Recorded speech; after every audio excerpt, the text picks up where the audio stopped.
नमस्कार दोस्तों, स्वागत है आप सभी का हमारे चैनल में।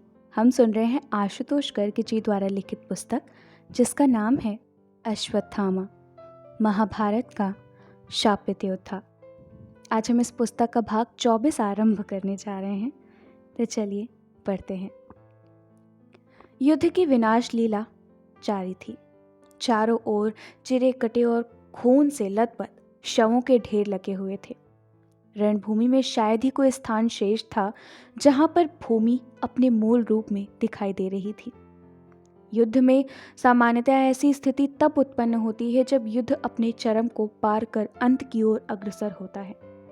दोनों ओर से भयंकर युद्ध लड़ा जा रहा था। तरह तरह के अस्त्र शस्त्र चलाए जा रहे थे। चारों तरफ रक्तपात हो रहा था।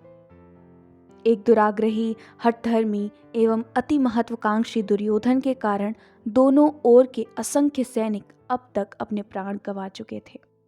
मेरे पिता द्रोण की मृत्यु के बाद कर्ण को सेनापति नियुक्त किया गया था।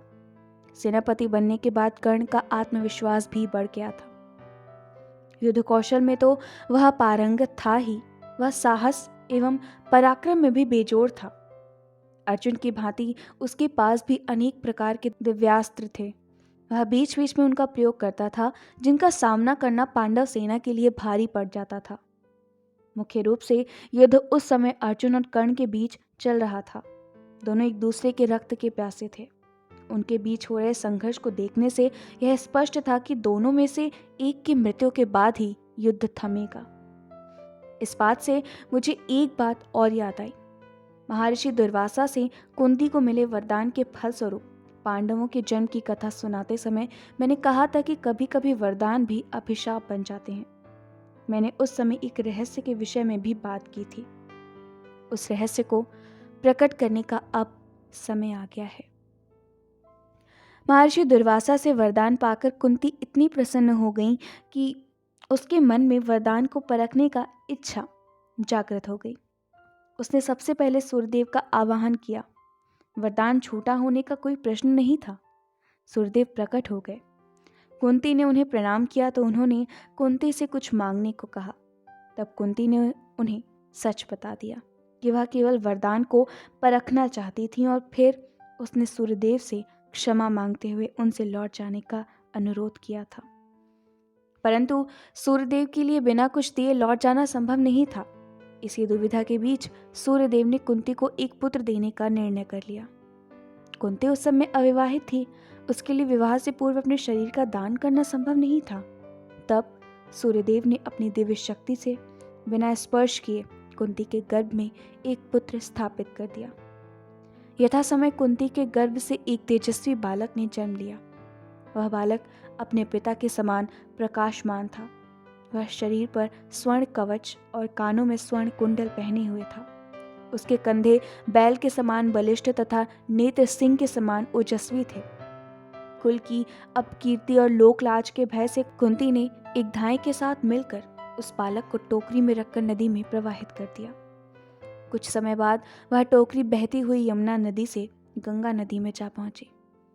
वह टोकरी जिस समय चंपापुरी क्षेत्र से बहती हुई जा रही थी, उसे धृतराष्ट्र के सारथी अधिरथ ने देख लिया।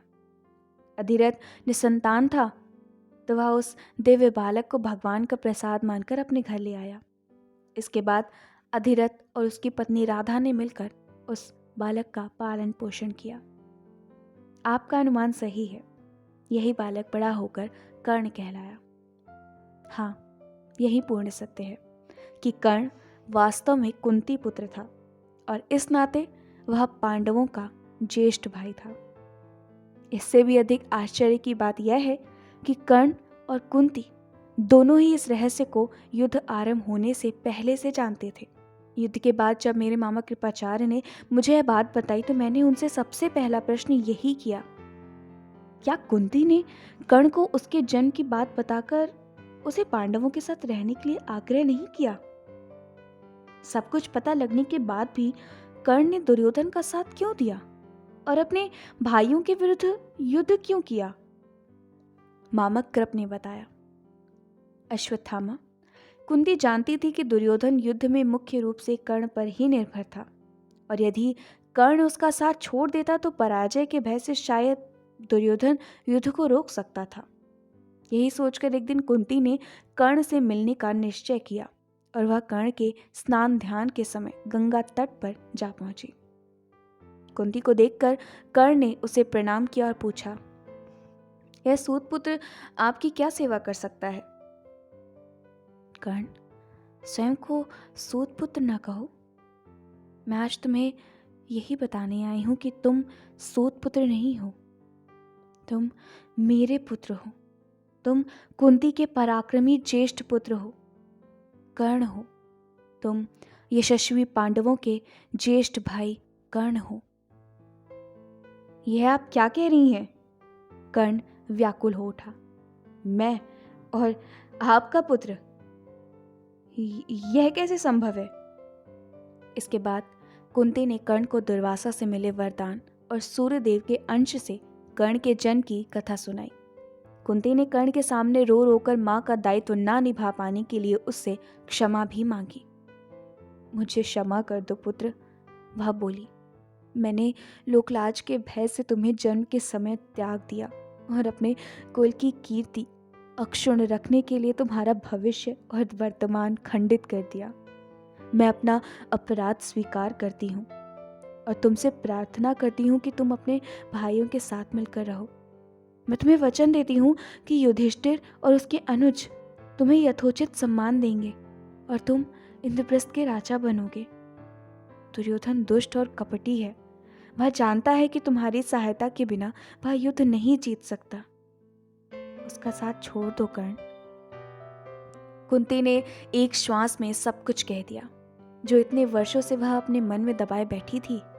कुंती को विश्वास था कि अपनी वास्तविक माता को सामने देखकर कर्ण न केवल हर्षित हो जाएगा अपितु तत्काल दुर्योधन का पक्ष छोड़कर ज्येष्ठ पांडव बनना स्वीकार कर लेगा। परंतु कर्ण साधारण मनुष्य नहीं था। वह दिव्य था। निष्ठा और कर्तव्य परायणता से ही उसके व्यक्तित्व की शोभा थी। आपने मुझे जन्म दिया है और इस नाते आप मेरे लिए पूजनीय हैं, परंतु मैं क्षत्रिय कुल में जन्म लेकर भी आजीवन सूत पुत्र कहलाया। मेरा इससे बड़ा अपमान क्या होगा? मेरे यश की इससे अधिक क्षति क्या होगी?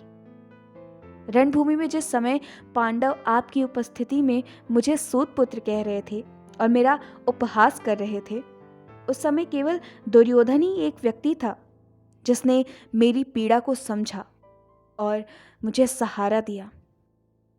उसने मुझे अंग देश का राज्य देकर राजकुमारों से भरी उस रंगभूमि में न केवल समान अधिकार दिया बल्कि मुझे अनादर व तिरस्कार से भी बचाया। परंतु पुत्र, कुंती ने कर्ण को टोकते हुए कहा, दुर्योधन ने यह सब स्वार्थ के वश किया है। उसने पांडवों से प्रतिशोध लेने के लिए तुम्हें केवल अपना मोहरा बनाया है।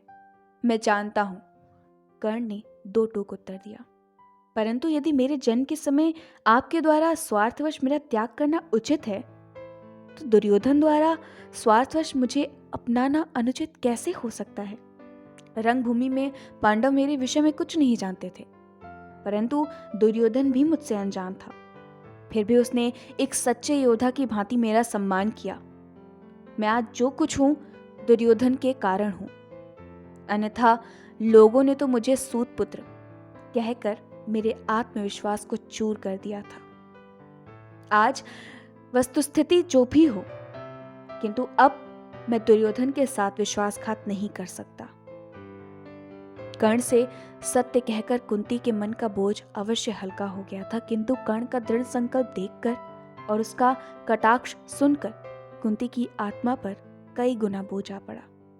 वह समझ गया कि कर्ण को पांडवों के पक्ष में करना संभव नहीं होगा। तब हताश कुंती ने एक अंतिम प्रयास किया। कर्ण, वह बोली, मैं तुम्हारी भावनाओं का सम्मान करती हूं। तुम यदि दुर्योधन का साथ नहीं छोड़ना चाहते हो तो ठीक है, किंतु तुम्हारी मां होने के नाते क्या मैं तुमसे एक वचन मांग सकती हूँ? अवश्य। कर्ण ने कभी किसी को निराश नहीं किया, और फिर आप तो मेरी मां हैं।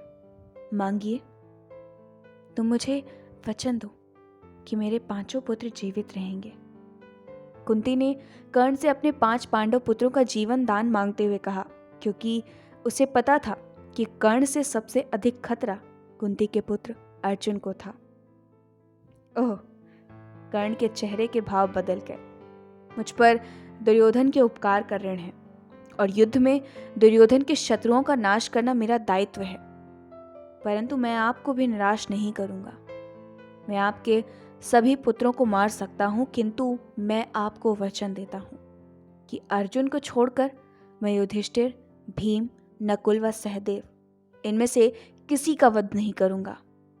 मेरा मुकाबला मुख्य रूप से अर्जुन से है और उसके वध से ही मुझे यश व संतोष मिलेगा।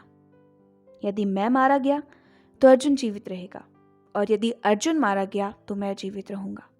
इस तरह दोनों ही स्थिति में आपके 5 पुत्र अवश्य जीवित रहेंगे। आशा करता हूं कि यह आपको स्वीकार्य होगा। अब मुझे आज्ञा दीजिए।